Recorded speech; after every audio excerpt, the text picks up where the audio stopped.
The road into the Carolina backcountry was already killing men before a single British musket fired.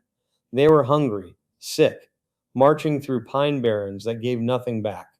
Green corn filled their bellies and tore them apart from the inside.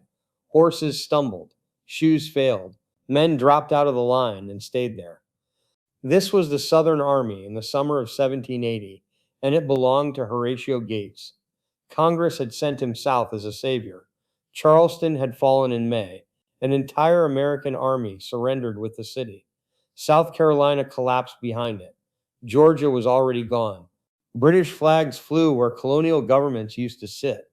The Southern strategy was working, and everyone knew it.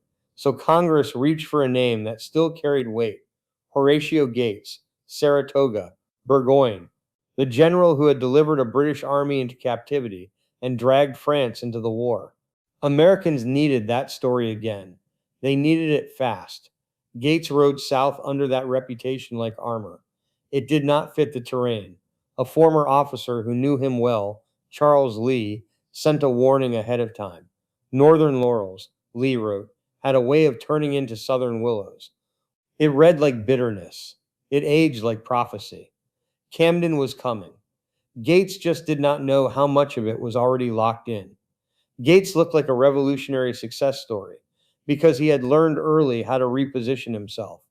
He was born in Essex, England, without money or title. His entry into the British Army came through his mother's work in aristocratic households. Connections opened the door. Class closed it again. Advancement stalled. Gates watched lesser officers with better names pass him by. By the late 1760s, he quit, sold his commission, crossed the Atlantic, bought land in Virginia, bought enslaved labor, reinvented himself as a colonial gentleman. It was not ideology, it was opportunity. When war broke out, his British experience suddenly mattered. He became adjutant general of the Continental Army and proved competent at it: paperwork, organization, supply. Gates understood systems. He liked control. What he did not like was George Washington. From the start, Gates believed the wrong man had been placed at the top. He did not say it loudly at first. Others said it for him. New England delegates in Congress, officers frustrated with early defeats. The Conway cabal took shape in back rooms and letters, not camps. Gates was part of it, whether he admitted it or not. When the scheme collapsed, he apologized and retreated. The damage lingered. Washington did not forget. Neither did Gates. Saratoga gave Gates redemption without resolving any of it. Victory at Saratoga came with an asterisk that never faded. Benedict Arnold fought that campaign like a man trying to tear victory out of the earth with his bare hands. Gates resented him for it. Other officers saw it plainly. Richard Varick did not mince words. Gates, he wrote, never intended to fight Burgoyne until Arnold pushed him into it. Arnold charged. Arnold bled. Arnold broke British lines. Gates took the credit and the title, hero of Saratoga. That name followed Gates south. So did everything else. Here is the turn you need to see coming. The man who thrived in committees and correspondence would soon be tested by terrain, hunger, and men who did not care about reputations. The Carolinas do not reward administrative confidence. Before the march even began, Gates made the decision that sealed it. Two roads led toward Camden. One ran west through Salisbury and Charlotte. Fertile ground, friendly settlements. Food.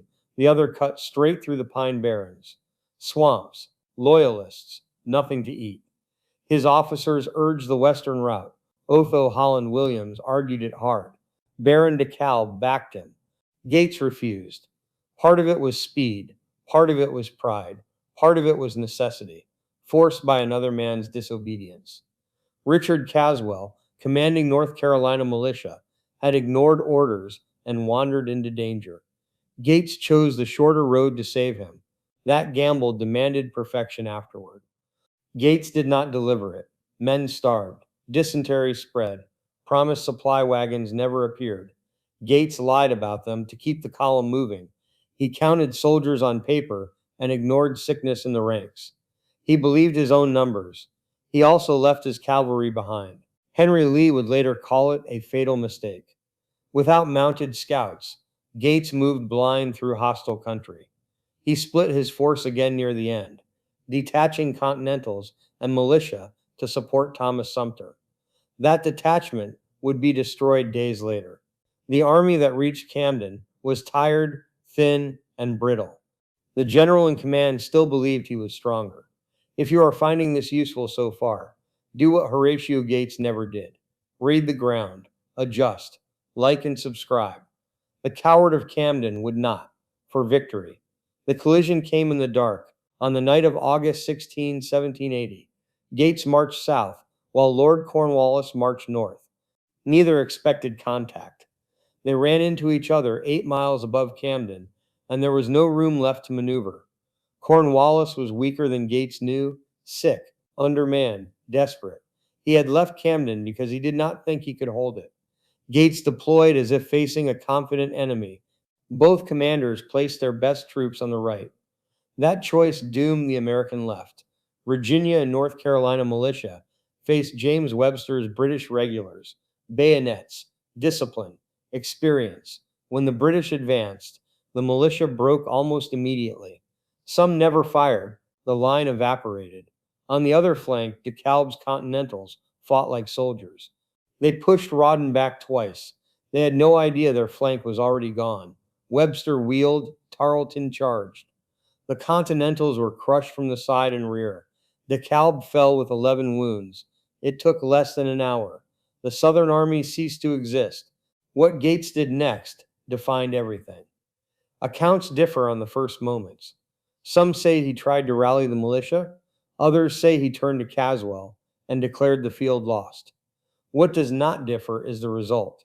Gates fled, not a withdrawal, not a regrouping, a ride. In 3 days, he covered nearly 180 miles to Hillsborough. Alexander Hamilton did the math and sharpened the knife. Had any general ever run so far, so fast from his own army? Congress removed Gates within weeks. Nathanael Greene took his place. A court of inquiry was ordered. It never happened. Greene refused to convene it after studying the ground and the battle. He believed he would have fought it the same way. Months later, Greene lost near Camden himself. History did not soften for Gates. Loans collapsed. Morale shattered. His name curdled. Camden was not a single failure. It was a character exposed under pressure. Gates could organize an army. He could not feel one. He could maneuver politically. He could not read terrain that did not respect rank. Saratoga inflated his confidence without correcting his weaknesses. When hunger, sickness, and fear entered the equation, Gates had nothing left to trade on except reputation. Reputation does not stop bayonets. The hero of Saratoga did not vanish at Camden. He was revealed. Northern laurels do turn into southern willows. They bend, they break, and they leave very little shade behind.